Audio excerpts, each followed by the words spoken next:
What happens when a late-night interview spirals from lighthearted banter to one of the most uncomfortable moments in television history? Tonight, we're diving into the jaw-dropping exchange that ended with Jelly Roll being physically removed from Jimmy Fallon's show. And trust me, the way this escalated will leave you speechless. Before we jump in, hit that subscribe button and drop a comment sharing whose side you're on after hearing the full story. The night started like any other. The studio buzzed with energy as Jelly Roll walked onto the stage, greeted by thunderous applause. His signature style was on full display as he took his seat across from Jimmy. The band wrapped up, the crowd settled, and Jimmy kicked things off with his usual enthusiasm. "Jelly Roll, welcome back. It's great to have you here," he said, flashing that trademark smile. "Thanks for having me, Jimmy. Always good to be here," Jelly replied, settling comfortably into his chair. Jimmy leaned forward, glancing at his notes. "So, your new album just dropped, and it's getting incredible reviews. People are connecting with your story, your authenticity. That must feel amazing." "It really does," Jelly said, his voice steady. "I've worked my whole life for this moment. Coming from where I came from, nobody thought I'd be sitting here talking to you. That's what makes it so powerful." Jimmy nodded, acknowledging the weight of his guest's words. "You've been really open about your past, your struggles. That takes courage." Jelly nodded. "Yeah, if my story can help even one person, it's worth sharing. I'm not ashamed of where I've been. It made me who I am." The audience applauded. But then, something shifted. Jimmy's expression changed and the tone subtly darkened. "That's beautiful, really, but I have to ask, and I mean this respectfully. Do you ever worry that leaning so heavily into that redemption story might feel a little calculated?" A hush fell over the studio. You could feel the temperature drop. Jelly's expression hardened. "Calculated? What do you mean by that?" Jimmy raised his hands, trying to stay lighthearted. No, I'm not saying it is. I'm just wondering.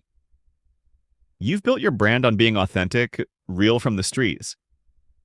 Could there be a point where it becomes part of the marketing?" Jelly leaned back, staring daggers. "Are you seriously asking me if my life, my actual life, is marketing?" Jimmy's tone remained casual, but the words stung. "I'm asking if you ever think about how it plays to an audience. Let's be honest. The music industry sells stories as much as it sells songs." "Man, I can't believe you right now," Jelly shot back, shaking his head. "You invited me here to promote my album, and now you're questioning if my past is real?" "I'm not questioning if it's real," Jimmy said, a nervous laugh escaping. "I'm talking about the presentation of it." "The presentation?" Jelly's voice rose. "Jimmy, I spent years in prison. I'd lost people. I fought addiction. You think I'm making that up to sell albums?" The audience fell completely silent. Even the tiniest movements could be heard. Jimmy tried to backtrack. "Jelly, I think you're misunderstanding me."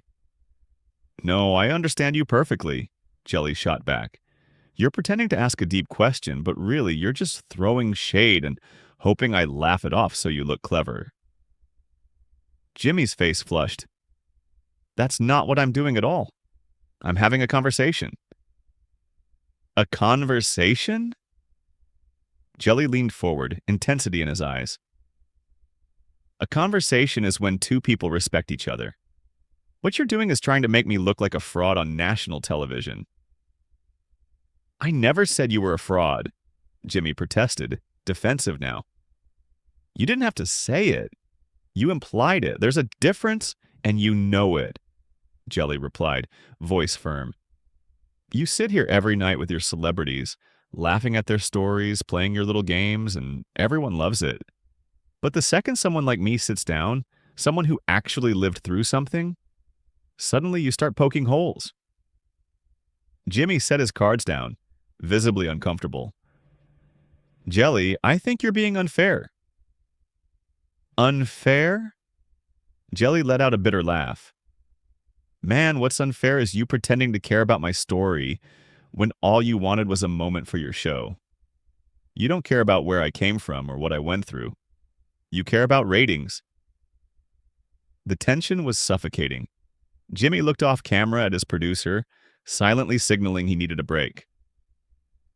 I think we should take a breath here, Jimmy began. Don't tell me to take a breath, Jelly interrupted, voice steady, eyes locked on him. And that, my friends, is the moment the interview crossed the line, turning from casual chat into one of the most unforgettable confrontations on late-night television. You started this. You wanted to go there. So let's go there, Jelly Roll said, his voice steady but sharp. You want to talk about calculated? Let's talk about how calculated your whole persona is. The laugh, the bits, the relatable guy act. That's what's calculated. Jimmy's jaw tightened. This is my show, and I don't appreciate you attacking me when I'm trying to have a legitimate conversation. Legitimate? Jelly leaned forward slightly, then settled back into his chair. There was nothing legitimate about what you asked. You knew exactly what you were doing. The audience was frozen. People shifted uncomfortably, unsure whether to clap, boo, or just stay silent. Jimmy glanced at the camera, then back at Jelly. I think maybe we should move on to something else. Yeah, I bet you do, Jelly muttered loud enough for the microphones to catch. Jimmy's face hardened. Excuse me, you heard me, he said, straightening in his chair, his polished demeanor starting to crack. Look, Jimmy, Jelly fired back. I don't know what you want from me here. Your job is to make guests feel welcome and have a good time, not psychoanalyze their trauma and suggest it's all for show. I never said it was all for show, Jimmy insisted, voice rising slightly. You just did, Jelly shot back, and it sounded exactly like that to everyone watching. He gestured toward the audience. Ask them. Ask them what they thought you meant. Jimmy, clearly rattled, shook his head. I'm not going to do that. This is between you and me. No, Jelly said firmly. You put this on television. You made it public. So, own what you said. Jimmy exhaled, trying to regain control. Okay, fine. Let me rephrase. Everyone in entertainment has to think about their image. That's reality, not an insult. I think about mine. You think about yours. That's where you're wrong, Jelly said, his tone calmer but intense. I don't think about my image. I think about my truth. There's a difference. You wake up every morning figuring out how to be Jimmy Fallon for the cameras. I wake up figuring out how to be a better man than I was yesterday. That's not the same thing. Jimmy's smile had completely disappeared. You don't think I'm trying to be a better person? I didn't say that, Jelly replied, eyes locked on him. But I do think you care more about being liked than being real. The audience gasped. A few people even whistled. Jimmy's face turned red. Wow, so now you're here to give me life lessons on my own show? He said incredulously. You invited me to talk, Jelly shrugged.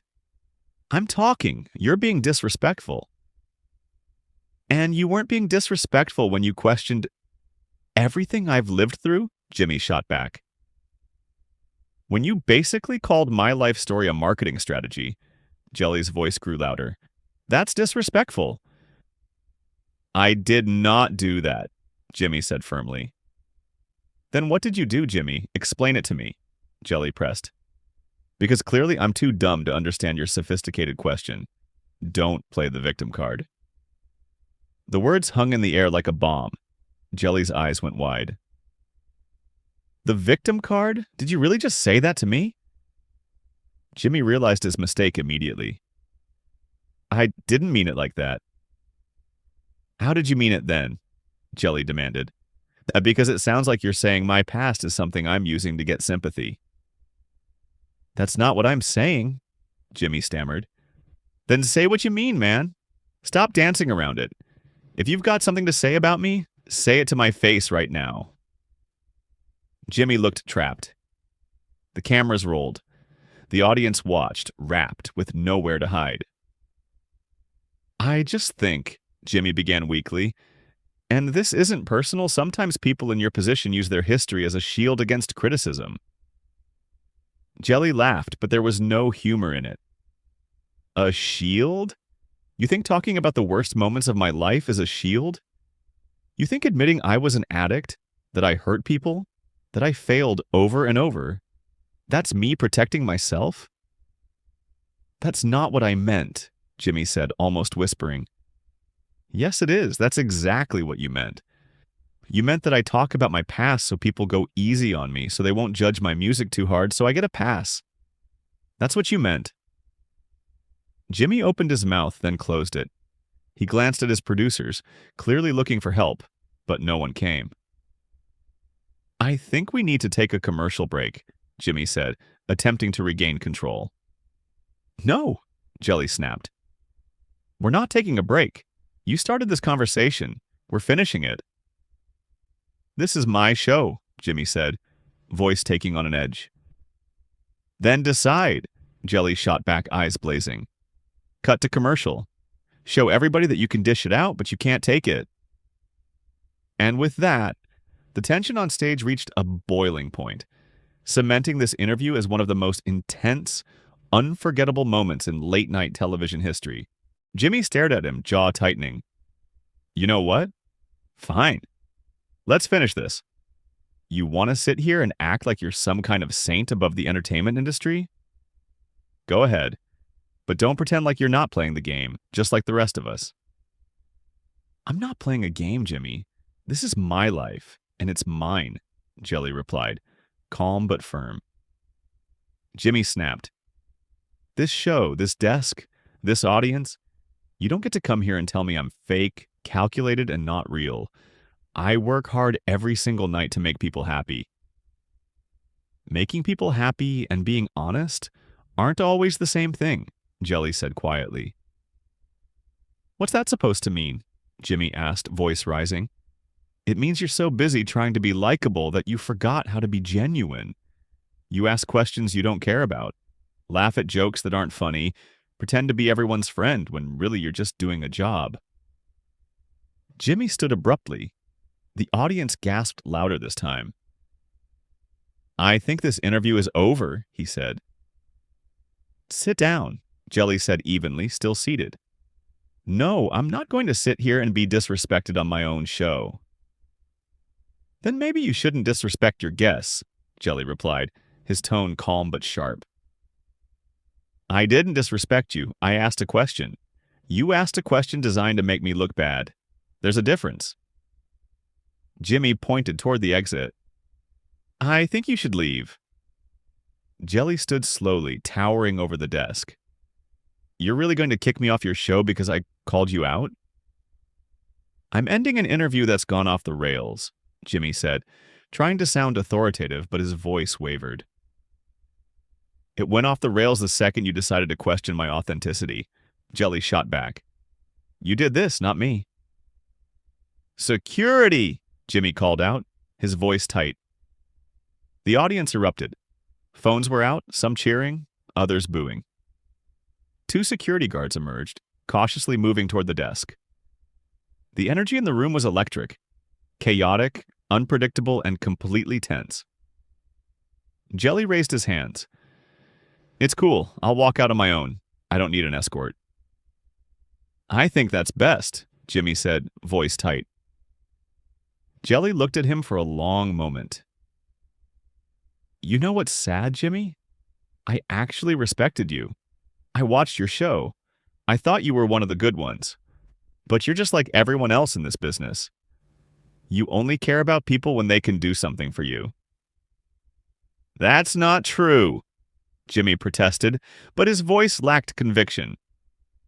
Yeah, it is. And deep down, you know it. Turning to the audience, Jelly addressed them directly. I'm sorry you all had to see this. I came to talk about my music, to share something positive, and it turned into this. But I'm not sorry for standing up for myself. I've spent too many years letting people walk over me, and I'm not doing that anymore. The audience reacted with mixed emotions. Applause, silence, murmurs. Jimmy stood frozen behind his desk, unsure how to respond, security still hovering nearby. Are we done here? Jelly asked, looking at him. I think we are, Jimmy replied coldly. Good, because I got nothing else to say, except one more thing. Jelly paused, letting the tension hang. Jimmy tensed. You asked me if my story was calculated, if I'm using my past for marketing? Let me tell you something. Every single day I wake up remembering the people I hurt, the time I wasted looking in the mirror and hating what I saw. That's not marketing, Jimmy. That's my reality. And the fact that you would question that in front of all these people says more about you than it does about me. Jimmy's face was stony. Are you finished? Not quite, Jelly continued. You've built your career on being the nice guy, the fun guy, the guy who makes everyone feel comfortable. But tonight you showed who you really are. You're willing to tear someone down just to create a moment, just to get a viral clip. Congratulations, man, you got your moment. I hope it was worth it. I was doing my job, Jimmy said defensively. No, you were being cruel. There's a difference, Jelly replied, shaking his head. I've met a lot of people in this industry, some good, some bad, but the worst are the ones who pretend to be good while stabbing you in the back. At least the bad ones are honest about it. Jimmy, voice barely above a whisper, said, I think you should go now. Jelly paused at the exit, then turned back one last time. Yeah, I'm gone. But remember this, Jimmy. The story you just tried to tear apart isn't a marketing tool, it's my life. And I'm not letting anyone, not even you, make me feel otherwise. The cameras rolled as he walked off. The audience was left stunned. Some cheering, some silent, all witnessing a moment that would go down as one of the most intense, unforgettable confrontations in late-night history. Yeah, I'm going, Jelly said, pausing at the exit. Then he turned to the cameras, his gaze steady. But before I do, I want everyone watching to know something.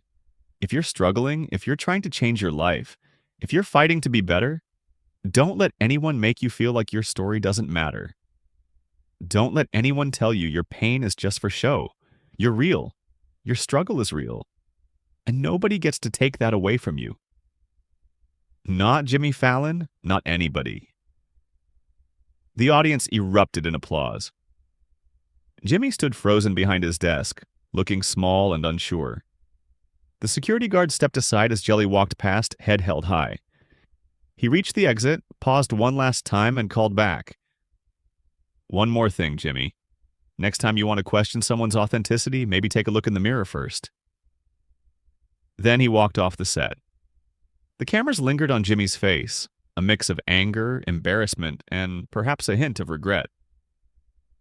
He glanced at the audience, then back at the cameras, clearly trying to salvage the situation. We'll be right back, he finally said, his voice shaky. The show cut to commercial, but the damage was done. The studio was in chaos. Audience members whispered, debated, and shouted over each other, some defending Jimmy, others praising Jelly for standing his ground. The band sat in stunned silence, unsure how to react.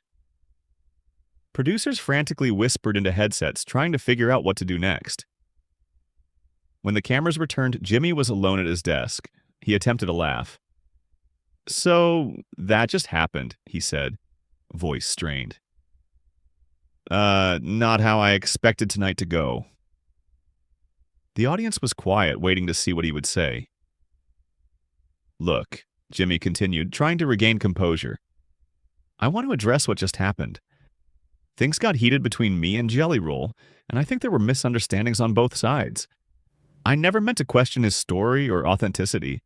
I have nothing but respect for what he's been through and what he's accomplished. But the words rang hollow. The usual warmth and energy of the show was gone. Remaining segments felt forced. The next guest canceled last minute, citing an emergency.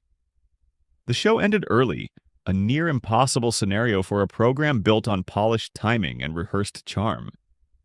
Within minutes, clips of the confrontation exploded online. The internet was ablaze. People picked sides immediately. Some defended Jimmy, saying he was just asking tough questions as an interviewer. Others rallied behind Jelly Roll, praising him for standing his ground and speaking his truth. The debate raged for days.